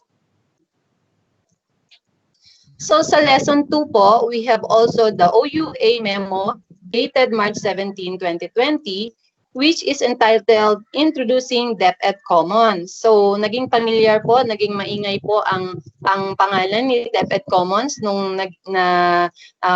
nagsimula po ang pandemya, dahil nga po nagkaroon ng nabawal po tayo sa face-to-face, hindi na po maaari. So, nagkaroon po ng innovation ang ating kagawaran na magkaroon tayo ng access pa rin sa learning through DepEd Commons. And then, nariyan din po ang LR portal and user guide. So, kung hindi pa po tayo gaanong pamilyar, makikita po natin doon yung mga way kung paano po tayo makaka-access sa DepEd Commons at paano po tayo makaka-access din sa LR portal. And we have also tutorial din. Makikita nyo rin po doon ang video tutorial about sa pag-access po para madali po natin sila mabuksan. And the Department Memorandum Number 82, Series 2017, dated last April 24, 2017, the Learning Resource Management and Development System implementation in the rationalized DepEd structures. So, lahat naman po ng ito ay meron po tayong mga legal basis na kung saan ito po talaga yung pinaka Bible natin na kung saan ito yung basehan kung paano ba ginawa itong mga methods po na mga pinapa-adapt po sa atin ngayon. So, I am done with lesson 1 and lesson 2. Now, I will give you my partner, Master Teacher 1 from DepEd CLSU, Ma'am LVO Corpus, para po i-discuss naman ang about sa lesson 3.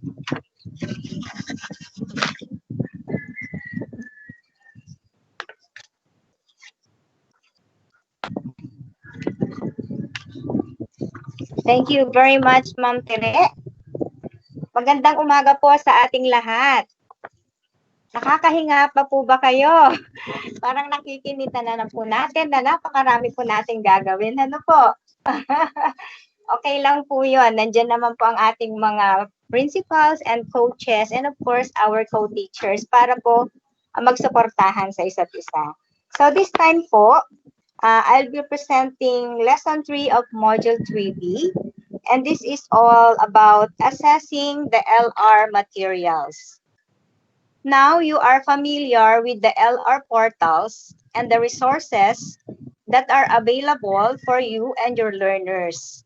While the resources may have undergone a quality assurance process, you may still need to assess the LRs in terms of their relevance to your lessons and to your learners. In this module, you will be introduced to some steps that you can take to ensure the relevance and usefulness of each LR as well as other issues that can come with the learning resource. So at the end of this session or lesson, you will be able to, number 1, assess the quality of the LR materials from both DepEd and non-DepEd portals using the LR Rapid Assessment Tool. Number 2, discuss the insights and realizations about these LRs. And number 3, select and improve quality assured LRs that are appropriate for your teaching learning process. So there are 3 key topics or concepts in this lesson. So what are these? So number 1, learning resources. Number 2, LR assessment. And number 3, quality assurance. And the resources required in these lessons, are, so we have the LR Rapid Assessment Tool, which will be given to you after this seminar or webinar. And of course, from the beginning, your study notebook. So there are 4 activities under lesson 3. So we have the activity 1, which is the using the LR Rapid Assessment Tool to assess a DepEd material. So here, you are going to download an LR from either DepEd or LR MDS portal and assess the material using the LR Rapid Assessment Tool. So these are the questions to be answered by yes, no, or cannot be determined. So ito po yung sasagutan natin pag nag-assess po tayo. May mga katanungan po dito, which is number 1, para mga katanungan po para masagot natin at makita natin kung ang LR po ba na nakita natin o ginagamit natin ay siya ay para sa mga learners na hinahawakan natin. So number 1, ito po is the LR material connected and relevant to the MELCs. So yun po yung ginagamit natin ngayon. And number 2, is it appropriate to the grade level and learner characteristics in terms of language or activities?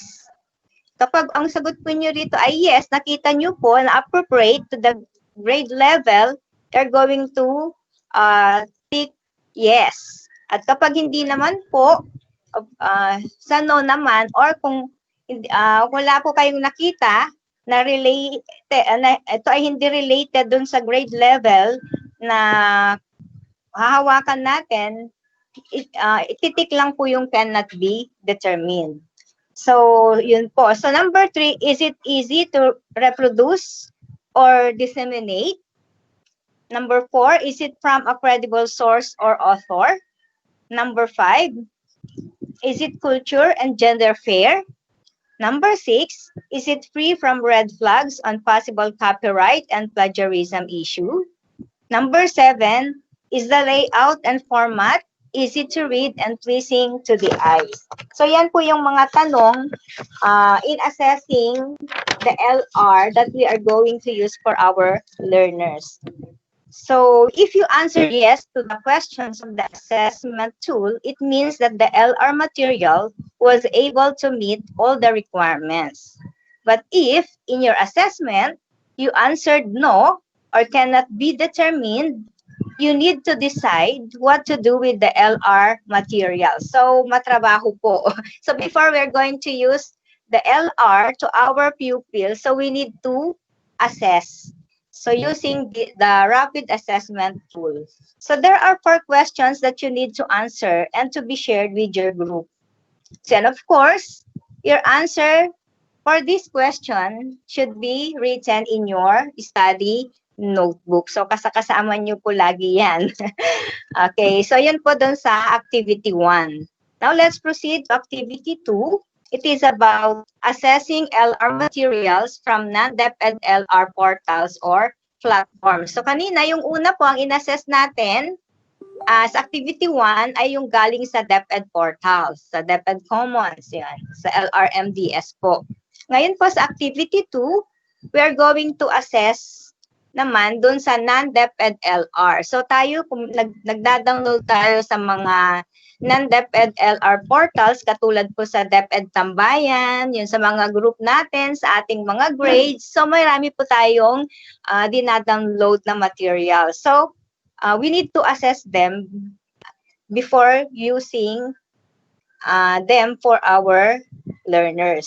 So here you are going to explore other non-DepEd portal platforms you can find online. So take note of the portals in your study notebook. So yung mga ginukuha po ninyong mga learning materials, kailangan po isulat ninyo kung saan po ito galing, sino ang may gawa, para hindi po tayo ma-plagiarize. Okay? So and then download at least 1 LR from each portal po.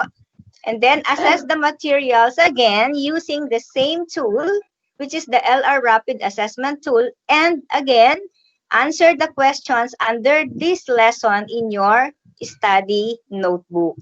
So yun po sa activity 1 and 2. Ngayon naman po, dahil gumagawa po tayo ng mga materials, nagde-develop po tayo, yun po yung pangatlong activity po natin. Assessing one's own learning resource. So in this activity, you are going to choose one of the LR materials that you have developed. Alam ko pong marami kayong na-develop, especially now, di po ba? So mag-select lang po kayo ng isa that you're going to assess using the tool. So again, after assessing this, you're going to write your answer to the question in your study notebook. Of course, lastly, after assessing the 3 LRs, so ano na po yung una? Una, galing po sa DepEd, and then sa number 2, sa non-DepEd, and number 3, yung own developed LR po. Pagkatapos po niyan, ito na po yung activity 4. So, doon pa lang po kayo mag-group with your LAC group. Yan. So, anong gagawin ko dito? So, you're going to share your insights and discuss your answer to the questions in activities 1, 2, and 3. And then, of course, submit your LR assessment with your reflection on the exercises to your LAC leader. Ensure that you keep a copy for yourself. And then, what are the expected outputs in this lesson? So, you are expected to pass 2 accomplished rapid assessment tool with reflections. You can see the rapid assessment tool in the module that we are going to upload in your group. So we are done with the activities in each lesson. Of course, congratulations, you are done with module 3B. You may now proceed to module 4. And before that, I want to say thank you very much for listening. This is your coach LV saying happy working and God bless you all. Thank you. Ma'am Viron? Thank you very much, Ma'am LV. Happy working. So we are now down to our last 2 modules. Let us now have Ma'am Helen Alvaran and Master Teacher 2 of Muñoz Central School together with Ma'am Imelda V. Siquet, Master Teacher 1 from Muñoz Central School also. Ma'am Helen, take it away. Thank you, Ma'am Deron. Okay, I hope you are not yet saturated and overwhelmed by all the things that you have to do. And we know that everything is taken with an open mind. So, still, a pleasant day to everybody. Now, how do we keep ourselves abreast with the changing world brought about by the COVID-19 pandemic? And how often do we reflect on our professional life and development? Do we plan for our continuing professional development and participate in the LAC? Now, these important questions are the ones that we will have to talk about and get ourselves focused on and answer as we dig deeper into the discussion of the lessons that Module 4 has to offer, which is on planning for continuing professional development and LAC planning. Now, this will make us all realize and decipher that learning is a continuous process. It doesn't stop.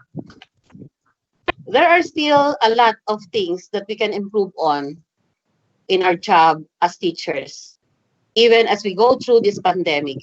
Now, in this module, you will plan for your continuous professional development in the new learning delivery modalities that your school has adopted. And in our case, our division has opted to have the modular printed delivery learning modality. Now, by the end of this module, you will be able to first carry out your plan for your continuing professional development.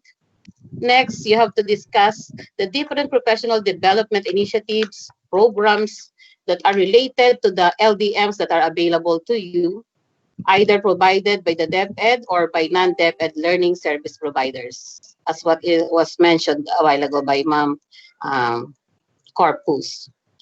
For the third one, you have to develop a professional development plan, including the learning action plan. And lastly, to commit to your professional growth and development. Now, for its content, we have 2 lessons. Now, what are these 2 lessons? First, you have to reflect on the professional life and development. And lesson 2, planning for the continuing development and participation in the LAC. Now, the estimated time required for the LAC session or sessions is 2 hours. LAC sessions are included but may be optional as determined by the LAC members under the guidance of the LAC leader. Now, for lesson 1, which is reflecting on professional life and development, you will be tasked to do 3 activities, and outputs of which are expected from each one of you. Now, what are these? These are, for activity 1, filling out the professional self-assessment questionnaire. And for you to be able to do this, you have to assess your current capabilities and skills using the professional self-assessment questionnaire. attachment of which is found on the modules which will be uploaded later. For activity 2, which is identifying PPST indicators to focus on, you have to accomplish this by revisiting the Philippine Professional Standards for Teachers, or the PPST, found in the LDM2 course overview. You may also reflect on your self-assessment from activity 1, guided by these questions. Now, what are these questions? What particular professional standards in the PPST do you need to focus on to effectively use the LDMs in relation to the content and pedagogy of the learning area or areas you are teaching? Most importantly, you have to write your answers and insights in your study notebook. And to guide your answers, you can also refer to DepEd Memo number 50, Series 2020, which is on the DepEd Professional Development Priorities and the Continuing Professional Development Guidelines. And finally, for activity 3, which is on setting LDM-related professional development goals, you have to answer the following questions by constructing and filling out the table in your study notebook. This table is also an attachment in the LDM2 course overview to be uploaded later. Now, these are the questions in the table. The first one is, how do you envision your teaching practice in the next few months as you use the LDM adopted by your school? Another question that you have to answer is, what is your goal in terms of your teaching practices in the modalities? The third question is, what motivates you to achieve this goal? And finally, what do you think will help you attain this goal? Now, you may add as many rows for your answer because the ones that is provided here is only at a minimum. So you may add as many rows for your answers if you wish to. And to help you accomplish them, these are the resources required. Professional Self-Assessment Questionnaire, which is also an attachment of the LDM2 course overview. The Continuing Professional Development Guidelines, the DepEd Memo number 50, Series 2020 on DepEd Professional Development Priorities. So that's all for Lesson 1 of Module 3.4. Thank you for listening. Okay, and to discuss Lesson 2, we have with us, please listen to Ma'am Imelda Bisikat, a Master Teacher 2 of Muñoz Central School.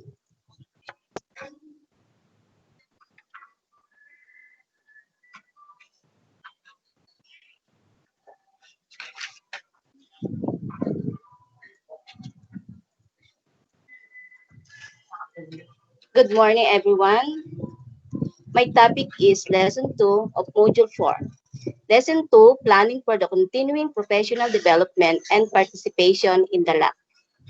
In this session, you will come up with a realistic plan for your continuing professional development that responds to your identified needs in relation to the content and pedagogy of the learning area or areas you are teaching using the Learning Delivery Modality or LDM.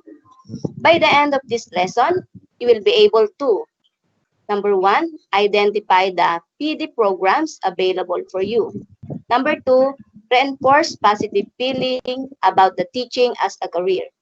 The key topics or concepts are professional development and professional life. Resources required for this lesson are the list of NAIAP-recognized programs. Ito po ay madadownload natin yung DepEd Order number 001, Series 2020. Ito po yung guidelines for NAIAP recognition of professional development programs and courses for teachers and school leaders.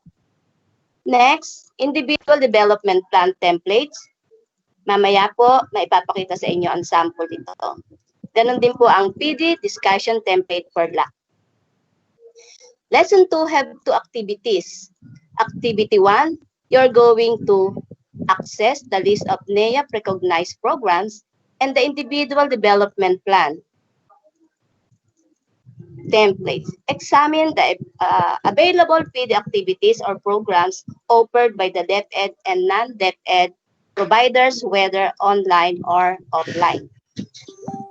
And then, communicate with your assigned instructional coach to provide you a list of regional and divisional training programs in your area.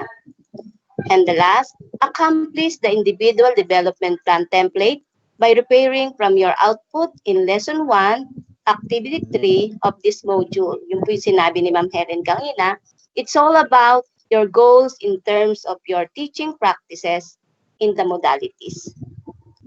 And for the Activity 2, refer to your professional development objectives and decide on what topics you would like to talk about in your school lab. Use the PD discussion template in your discussion. What are you going to do? In your lab session, share your answer to Lesson 1, Activity 3. Ito po ulit yung developmental goals. And Lesson 2, Activity 1, ito po yung NEA programs. At ang number 2, ito po yung individual development plan. You're going to take note all insight and advice from your colleagues. Make adjustment in your plan accordingly. And number 2, submit your accomplished IDP and LAC plan to your LAC leader and your school head or department head. Make sure that you keep a copy of your plans. These are the sample of the IDP. Ito po yung sinasagutan natin sa ating IPCRF. Ito po yung part 4. Yan. Alam naman na natin itong ginagawa natin taon-taon. Next po, ito po yung PD discussion template for LAC.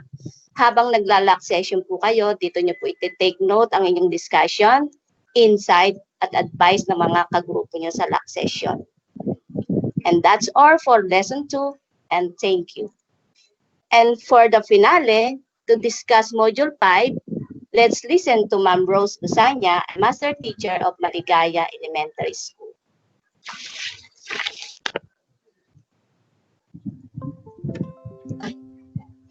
Wala naman. Yan.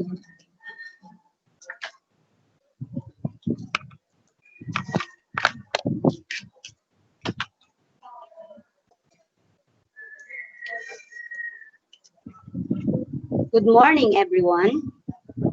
Module 5 is about building the teaching portfolio related to the implementation of the modalities. Congratulations, my dear sir and ma'am. After finishing all the modules related to teaching and learning in the LDMs, you are now ready to apply them as you manage the teaching and learning process in the new delivery modalities. In this module, you will plan for how will you capture the evidence of your teaching practice, which you will organize into a portfolio.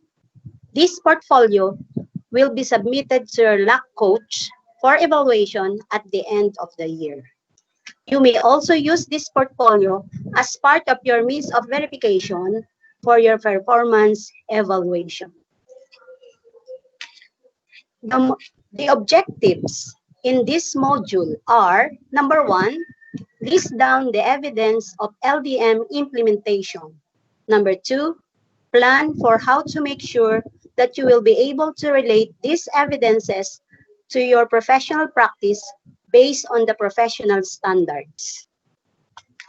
The content of this module are Lesson 1, the teaching portfolio and its contents. Lesson 2, the evaluation rubric. The estimated time required for the LAC session is 4 hours. For Lesson 1, the teaching portfolio and its contents. There are 5 activities in this lesson. In Activity 1, checking completion of Modules 1 to 4 requirements. Activity 2, reflecting on building my portfolio. Activity 3, reflecting on varied evidences to complete my portfolio. Number 4, discussing answers from activities 2 and 3 plus luck. And for lesson 1 activity 5, submitting the finalized list of suggested evidence form to assigned luck leader. And for lesson 2, the evaluation rubric. The activity 1 for this is understanding the LDM to teachers evaluation rubric. And last, for lesson 2 activity is activity 2, discussing the rubric and presenting next steps plus the luck session. The expected output for the module 5 is, of course, the portfolio. As a final reminder, make sure that you are able to collect the evidence of your teaching practice as you have listed and organize this into a portfolio. At the end of the year, you will submit your portfolio to your LAC leader, who will announce the specific date and manner of submission. Good luck on your LDM implementation, teachers. Thank you. Thank you very much, Ma'am Rose. So we will be sharing again in the screen our time frame and the group below. Sir William, please.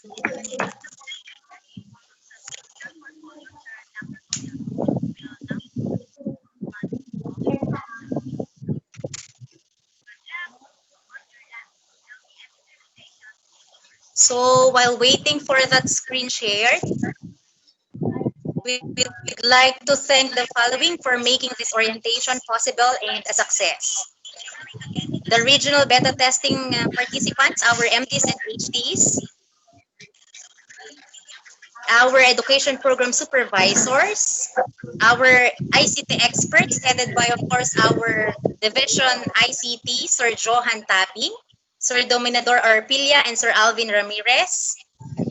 We'd like to thank also Ma'am R. Framo, Principal of North National High School Junior High School, our Chief CIP, Dr. Larry B. Espiritu, our Assistant Schools Division Superintendent, Sir Dr. Zurex T. Bakay, our Schools Division Superintendent, Sir Dante G. Rungaw. Thank you very much po to all of you. So again, on your screen po are the names of LAC coach who will be working hand in hand with your school heads. Helen P. Alvaran, who will be working with the school head of DepEd LSU.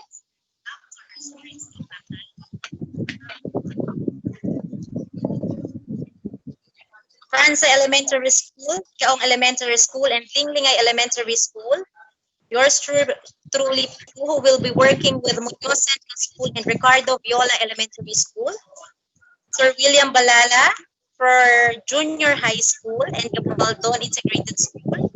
Ma'am Rosemary Bosanya, Mangandingay Elementary School, Kabisukulan Elementary School, Pandalia Elementary School, San Andres Elementary School, and San Antonio Integrated School, and Villanati.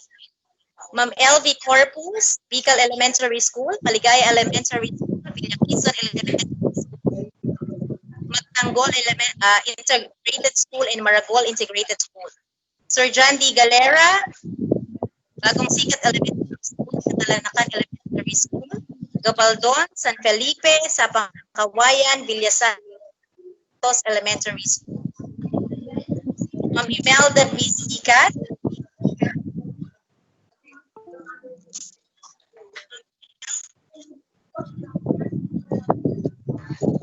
the school head of Balantay Elementary School, Kabiskulan Elementary School, Kalabalabaan, Palusapis Integrated School, Rangayan, and Villa Isla.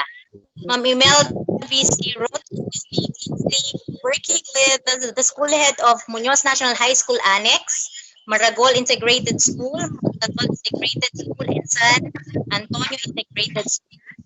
Ma'am Filerma G. Urbano, Muñoz National High School Main, Senior High School, and Palusapis Integrated School. Teresita Iventura, Muñoz North Central School, Bantog Elementary School, Curva Elementary School, and Mapangpang Elementary. We'll also share the schedule of LDM2 activities. So on September 8, 2020, that is the day, division orientation on LDM2 for teachers and instructional leaders. September 10, planning and profiling. September 11, Module 1. September 14, Module 2. September 15 to 16, Module 3A. September 17, Module 3B. September 18, Module 4. September 21, Module 5, which is the online submission of portfolio. Thank you very much. And to close this orientation,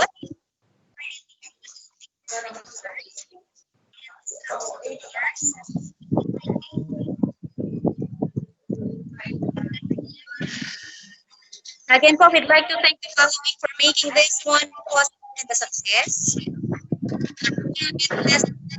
Thanks for MHTs that nag-serve din speakers nyo kanina, our education program supervisors, our ICT experts, Sir Johan, Sir Aiden, Sir Dominic, the school head, National High School Junior Main, Ma'am Norma Arpa, our CID, Dr. our Assistant Schools Division Superintendent, Sir Zurex Bakay, and our Schools Division Superintendent, Sir Dante Chimarna.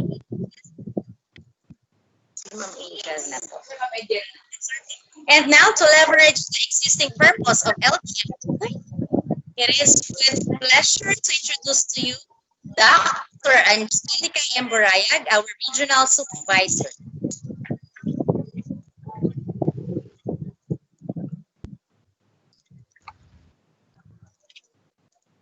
Ito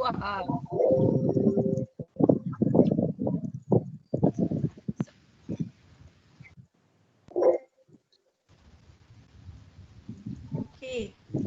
Ako na po ba, Ma'am Beron? Salamat po, Ma'am Beron. Okay. To our ever supportive Schools Division Superintendent, Dr. Dante Parungaw, our very kind Assistant Schools Division Superintendent, Dr. Surex Bakay, our Chief of the Curriculum Implementation Division, Dr. Larry Espiritu, and of course to our education program supervisors, our coaches, our school heads, and our teachers. A pleasant good morning po. Pasensya na po kung ngayon lang po ako makapagbibigay ng message sapagkat marami po talagang meeting po sa amin po na kinoconduct po dito sa region at the same time po sa national level po. Kaya maraming salamat po sa pag-imbita ngayong umaga po. In spite of the many challenges in our department, napakarami po sa panahon ng new normal in our country, in spite of the pandemic. And yet, we are gathered here today. Congratulations po sa conduct po ng inyong webinar, the implementation of Learning Delivery Modalities Course 2 for instructional coaches and teachers under the Basic Education Continuity Plan or the BELCP. Congratulations po, Team Muñoz, sapagkat ang LDM1 po natin ay natapos din po natin at maaga po tayong nakapag-submit din po sa atin po sa region. So, mabuhay po ang Team Muñoz at napakasarap na ang i-coach po ay ang Team Muñoz po sapagkat dito po ako nanggaling at there is no place like home po. Ito po ang aking tahanan. Okay. That these difficulties did not prevent us for pursuing our mission to deliver quality, accessible, relevant, and liberating basic education to all Filipino learners wherever they are and regardless of the circumstances. As what our DepEd Secretary Leonor Magtolis-Briones said time and again, that we should always guarantee that whatever happens, education must continue. So on October 5, tuloy na po tayo para po sa ating pasukan. And in preparation for the opening of the current school year, the Department of Education set into motion its flagship programs and projects to cope up with the crisis situation. Ito na nga po, through the LDM Course 2, of LDM2 Course 2, and the outpouring love and support of the DepEd stakeholders who believes in the power of education. No challenge is invisible for us as long as we continue to work together for the future of the Filipino learners our future leaders and nation builders. Kaya kudos po sa lahat po na nag-organize po na tong ating pong orientation. Kudos po sa lahat po ng ating magiging LAC, no? LAC coaches po na nabanggit nga po ni Ma'am Beron kanina na pagpasok ko po sa ating platform. Kudos po sa inyong lahat. Sa lahat po ng mga school heads, sa lahat po ng mga supervisors, sa lahat po ng mga teachers at sa pamumuno po ng ating napaka-supportive na SDS po, Sir Dante Palungaw, assisted by our ASDS po and our CID chief po. Kudos po sa ating lahat. Sabi nga po nila, coming together is a beginning, staying together is progress, and working together is a success. Kaya po ito pong LDM2 natin, ay alam ko po magiging successful po ito sapagkat ito po ay pinamumunuhan po ng ating magiting na leader. Walang iba po ang ating Schools Division Superintendent, none other than Dr. Dante Palungaw. Maraming salamat po sa pag-imbita kahit ano pong tulong at kailangan po natin dito sa LDM2 na ito ay nandito lang po ako, very much willing to help you sapagkat ito po ang aking tahanan, ang Science City of Muñoz. Marami pong bagay na naitulong at naibigay po sa akin para po ako ipatuloy na umunlad. At I really owe a lot po dito po sa division na ito kung bakit po ako narito ngayon. Kaya nung ibinigay po sa akin itong Science City of Muñoz, hindi ko po siya hinindian. Every time na meron pong monitoring, mas gusto ko pong pumunta sa atin at bumalik at ibigay po yung tulong po sa inyo. Kaya kahit po hindi magkaroon ng BLCP, nandito din po ako sa inyo po. Maraming salamat po at magandang umaga po. Thank you very much, Ma'am Angel. We appreciate you po taking the time and effort despite your very busy schedule to be with us today. Thank you, ma'am. Stay safe po. Thank you. As closing, I want to give you an excerpt from the LDM2 modules. As teachers, we are part of a larger community of learners, and we need support from our coaches, school heads, and fellow teachers as we adapt to the new norm. Let us help